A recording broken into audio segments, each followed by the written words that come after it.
Hey there, Linda Sparks here. Wanted to talk to you a little bit about some things that maybe you're facing, or maybe you know someone that might be facing some of these things. And that's to deal with depression, anxiety, stress, mental health. And I feel like this is kind of a really important thing to address in our country right now. There's so much negativity everywhere you look. There's like bad news, right? Rioting and more coronavirus and more layoffs and more unemployment. It just goes on and on and on and on. And so I just want to address this because I don't know if you realize this, but there is an epidemic in our country right now of suicide and of depression and anxiety. And so I think it's really important we talk about this because it's happening. So I think that there's definitely things that we can do to help ourselves and help other people get through this hard time. So I'm just going to share some of the things that I do that I think might be helpful and that have helped me get through some really hard times. So one thing that is simple that everybody can do, no matter their age, anyone can do this, and it's incredibly helpful and easy to do, is to practice deep breathing. It sounds really simple, but it's super powerful. Every cell in your body needs oxygen, and when we start getting stressed or anxious, we tend to start to kind of bear down and do shallow breathing. And so like stopping and just make yourself take some deep breaths is going to help kind of stop that crazy cycle, and also just kind of help you feel a little refreshed, a little like you can handle things a little better, and like a little timeout almost for your emotions that start taking over. And so you can do something called box breathing. You can look that up on the internet if you want. Basically, it's breathe in for 4 counts, hold for 4 counts, breathe out for 8.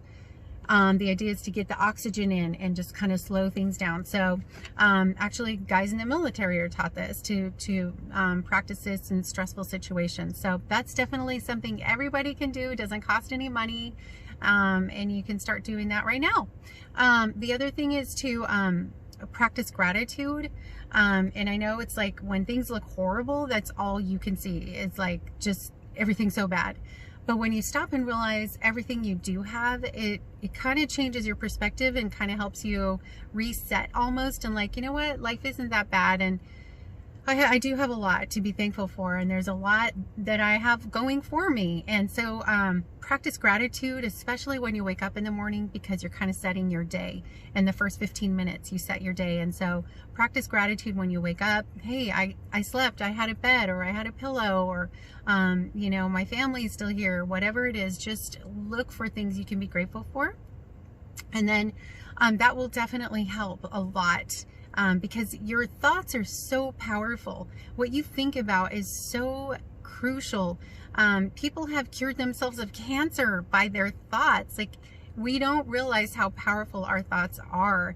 The Bible says a man thinks in his heart, so is he. And so you have to really be aware of what you're thinking and how that's affecting you. And so constantly speaking negative thoughts or negative things about yourself, negative things about other people, that's going to affect you. And so you've got to start looking for the good and think about what you want and focus on that rather than how awful things are right now. So those are some simple things that anyone could start doing, and they don't cost any money. I do also implement a lot of nutrition into my life because I feel like our bodies and our minds and our souls are connected, and it's really important that we look at the nutrition we're putting in our body. What are you doing to support your different systems in your body?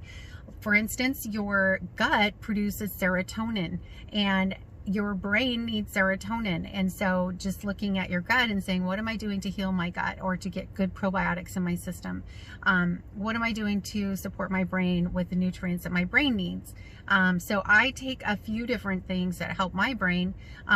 One is something called Intercalm, and it has something called L-theanine in it, which helps your brain functions, as well as ashwagandha, super helpful for brain function. I take that at night actually, and it helps me sleep and get into like a deeper sleep. You could take it any time of day, but for some reason at night, I just feel like I get, you know, a really nice deep sleep at night that I haven't had in a long time. Also, Fizz Sticks, Arbonne Fizz Sticks have something, there's like chromium, which helps your blood sugar, but also B vitamins help your brain and help your mood. And I notice a huge difference when I take them. I used to drink a lot of coffee for energy and for a pick-me-up, and I found that coffee kind of left me feeling like cranky when it wore off, and like more of a low when it wore off. And so I feel much better when I support my system with the right nutrients, and rather than like just a quick pick me up and then the crash. So I also take something called Mind Health, also by Arbonne, that helps support my brain. There's something in there from sunflowers that helps like your neurons communicate better. So there's a lot you can do, a lot in your diet. If you're eating foods that have a lot of artificial ingredients, believe me, it's affecting your hormones, it's affecting your brain. So take a look at your diet. Is it clean? Are you putting a lot of chemicals in your system? Are you putting a lot of dyes? Artificial sweeteners affect your brain. So there's a lot you can do just by changing, you know, switching out from one thing to the next. So anyway, I hope that some of that has helped you. The most important thing of all is pray. Look to God, because He loves you and He has you here for a reason. And His plan is not for us to live in constant state of fear or depression or anxiety. It's to live in faith and to live in hope and to live in love. And that's His desire. And so I feel like sometimes as humans, we feel like we have to have anxiety or we have to live in this state of stress, where really that's not how we're created. We're actually created to live in a state of peace.